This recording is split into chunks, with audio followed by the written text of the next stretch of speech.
Yeah, we're gonna get crazy.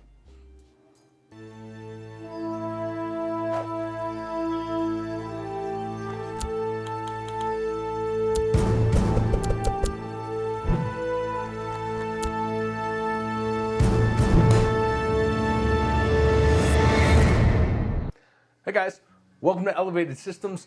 I'm your host CJ, and today I'm finally going to start building my personal gaming rig that I've been talking about for a while. And I'm going to build it in this enclosure, the Lancool 2 mesh. Now, there have been plenty of reviews on this case, and that's not what I'm doing today. No, instead today I'll be taking the case apart to get ready for the build. So I think I'll just get to it and explain more about the build as I go.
Now, I've seen people do this, so I know it could be done. But this is my second Lancool 2 case, and I can't seem to figure out how to get the drive sled out of the basement of the case. It just doesn't fit. Spin it around. Oh, wait, nope. The sled clips on the bottom get stuck. Maybe if I remove the drive trays,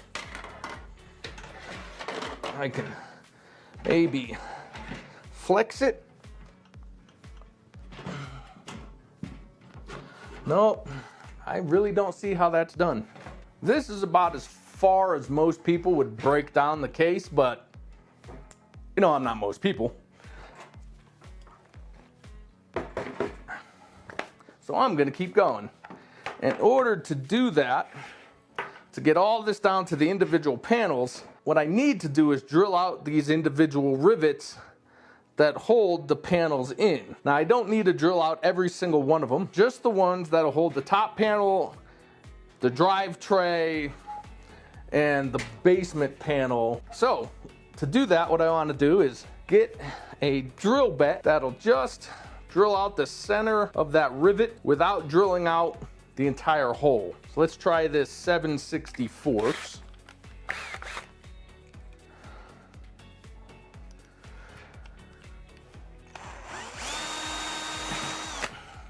And that's it.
All right, here's my motherboard panel. with my motherboard tray. There's just a few rivets left holding this basement tray in.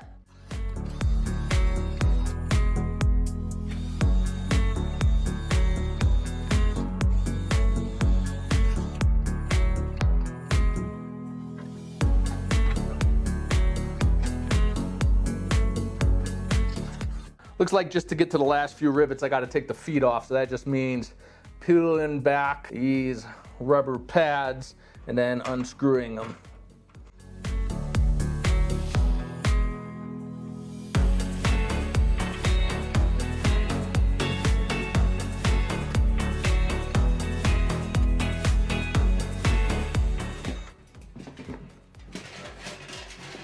All right. There's our PSU shroud.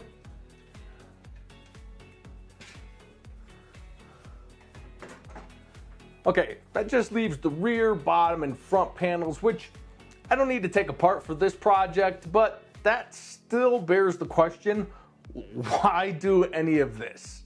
I mean, drilling out rivets and all. Now, some of you may have seen the Threadripper project I did in the original Lancool case, where I built an acrylic backplate and ran some custom cabling. Well, I'm gonna do something similar, but this time, instead of putting in a second panel behind the motherboard tray, I'm just gonna completely replace this entire motherboard tray with a solid piece of aluminum like this. This is actually the motherboard tray for my main system, or it will be. Anyway, I'll be custom ordering another sheet like this in order to customize it to match my motherboard and build theme. And what motherboard is that? Well, I'll show you, but we need to take a ride.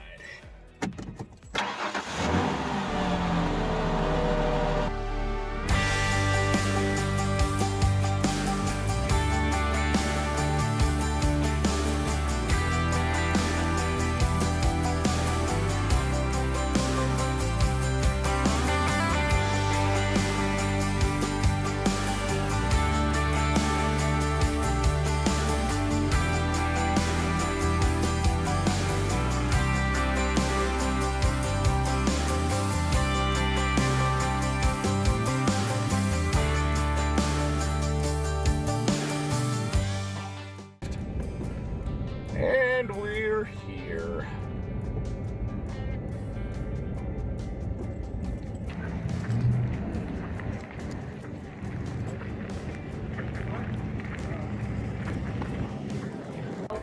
That? What is it? It's really good.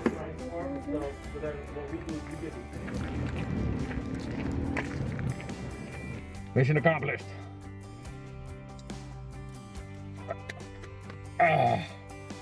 Time to go home.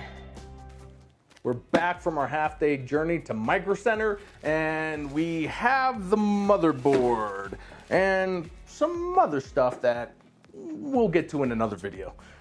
But as you saw, the motherboard is the Asus Prime X570 Plus. Shocking, right? Just about every black and white theme build you've seen uses this motherboard. However, I'm not doing a black and white build. Now, while this motherboard does have the nice white accents to match the case, it also has these cool brushed silver accents on the VRM and M.2 heatsinks. So the plan to polish up the custom aluminum motherboard tray and give it a brush texture to match these heatsinks. Additionally, I'll be covering the PSU shroud with a sheet of matching brushed aluminum and then make custom cables using this titanium and white sleeving, and probably a bit of black in there too for some contrast. And I'll be sleeving everything, including all the fan cables and front panel connectors and the tubing of the open loop cooling solution. the plan is to do an open loop cooling solution with soft tubing, which I'll sleeve with this large sleeving. Well, I mean, not this orange, of course, but matching the cables, and then run it all together in a way to where it looks all like the cooling and the cabling is all one integrated system. Now, that's the ultimate vision, but to be honest, I just spent this month's build allowance at Micro Center, and I'm about to spend more on some custom aluminum panels and cable sleeving supplies. So it's possible there might just be an AIO in here to start with, but that's how it goes in the real world, right? Like most of you guys watching, I don't have thousands of dollars on hand to build the ultimate custom gaming rig exactly how I picture it in my head. I have to start with the essentials. Now, I have most of the components for the PC itself, and while I wait on the rest to either be back in stock, like power supplies, or until I have a few extra bucks in my pocket for a storage drive, I'll work on modifying the case. So, step one, now that I have the case broken down, is to get precise measurements of the tray and PSU shroud so I can order the aluminum panels.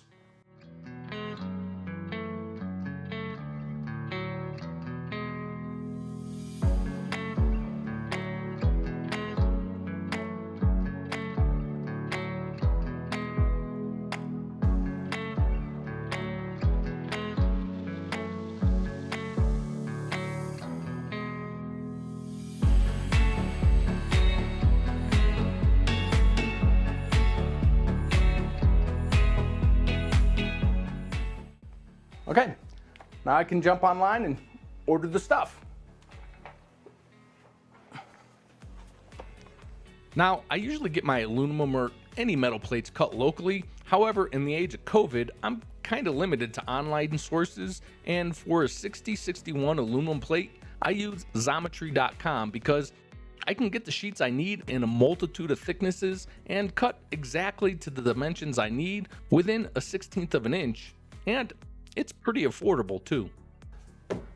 Okay, that does it for now. Again, this is gonna be a work in progress, so guys, let me know in the comments if you wanna see how this project progresses step by step in a multi-video format, or if I should just film it and montage it all together when it's done. In any case, that'll do it for this one. I'm at the mercy of the shipping process now. So thanks for watching as always, and don't forget to click that like button and be sure to get subscribed so you can see how all of this comes back together. I hope to see you in the next one. Until then, stay safe.